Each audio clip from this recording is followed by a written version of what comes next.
Well, our next guest is known as Dog the Bounty Hunter, and he's a renowned crime fighter and one of the most popular reality TV shows and stars of all time. He's also one of the busiest. He's launching a new TV show and podcast. He operates the Light Up the Darkness ministry with his wife, Francie, and he's just released his third best-selling book, and it is a page-turner. It's called 9 Lives and Counting, A Bounty Hunter's Journey to Faith, Hope, and Redemption. An amazing story and an amazing guy. Please welcome Duane Lee Chapman. We know him as Dog the Bounty Hunter.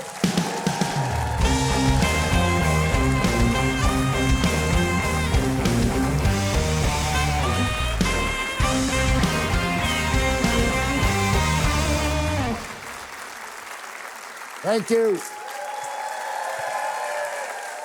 You got a lot of fans here already. How about that? Oh, thank you very much. Aloha. Oh, because I'm on your show. You know what? Your book totally, just caught me off guard because I was not expecting the story to be as powerful of the spiritual journey that you have had in the last few years. It's truly an amazing story and an incredibly well-written book. And thank you for coming to talk about it. Thank you.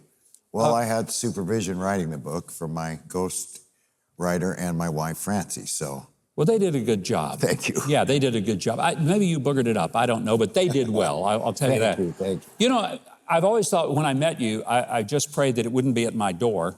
Yeah, no. Because if Dog the Bounty Hunter shows up at my door, I know I'm in real trouble. I'm headed out the back.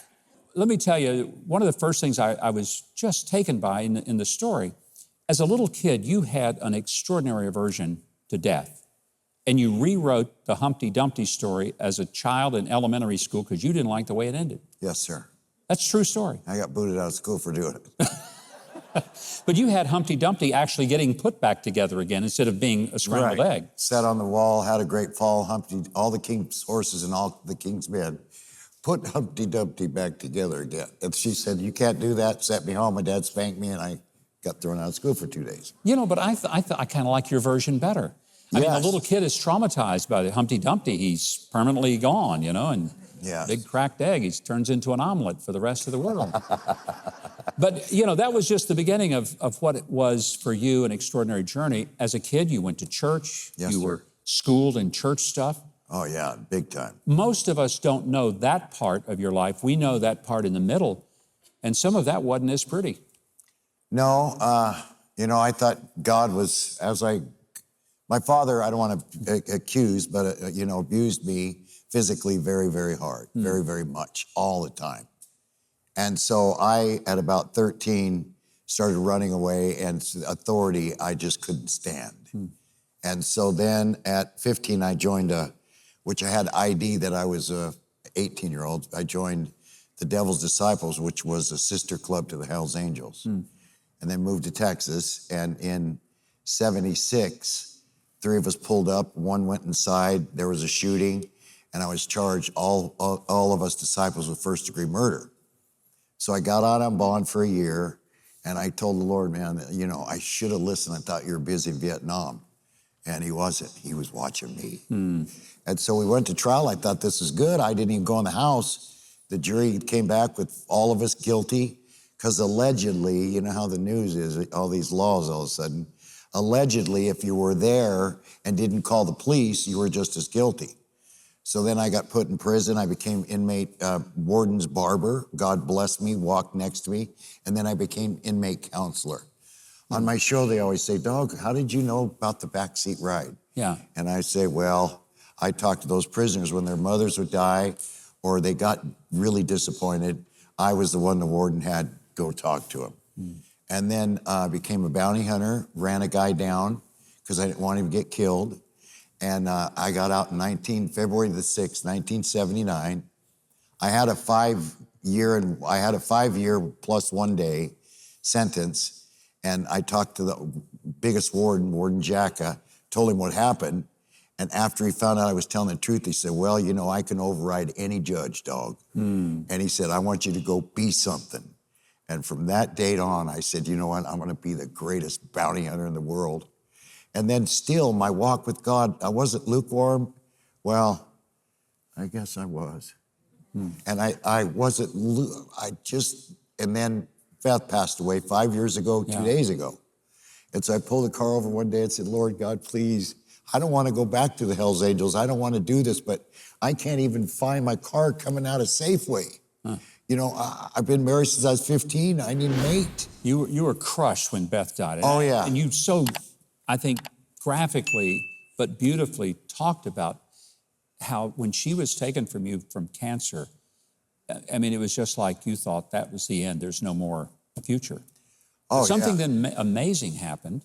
And I found that the story of how you met Francie, man, that is isn't that worth, incredible? That's worth the book right there. Thank you. Isn't that incredible? Yeah, it's incredible. It's like something that somebody would write in a movie, but nobody would believe. Well, and these guys, this book, you know that publishing company, they've verified every story. Texas, when we sent Texas back and forth, and you know, I pulled that card and said, Lord, I don't want to go back, but I need to serve you. And I want a woman, I don't care what tribe she's from, because I'm 33% Apache. I said, but you know, I had a little chunky one. Can I please have a tall, skinny girl? And she's, is that wrong to say? You just said it, it's not wrong. No, I love it. I love your candor. That's what I think everybody loves about you. Thank you. I really do. Thank you very much. So we met, and then a year later, she's a rancher. Who thought I'd love a rancher? I love animals. She shoots them and eats them. Yeah, I'm telling you, bro. She's, you know, I'd have never, and let me tell you something, man. I love her so much. And I told her, you know, I'll never make a mistake. She told me the other day, well, if you do, I'm 56 years old right now, honey, and a life sentence don't mean that much to me, and I'll go inside that prison for murder and preach the gospel. So she does scare me also. Well, Dog, I want to tell you, it is a beautiful story. It is one of hope. Obviously, the subtitle of the book is about faith, hope, and redemption, but it really is a great story. And thank you. You're one of the most well-known people in the world. Everybody knows who Dog the Bounty Hunter is. What they don't know is this story. Well, look, can I sum it up real quick? Yeah. So this is my new slogan.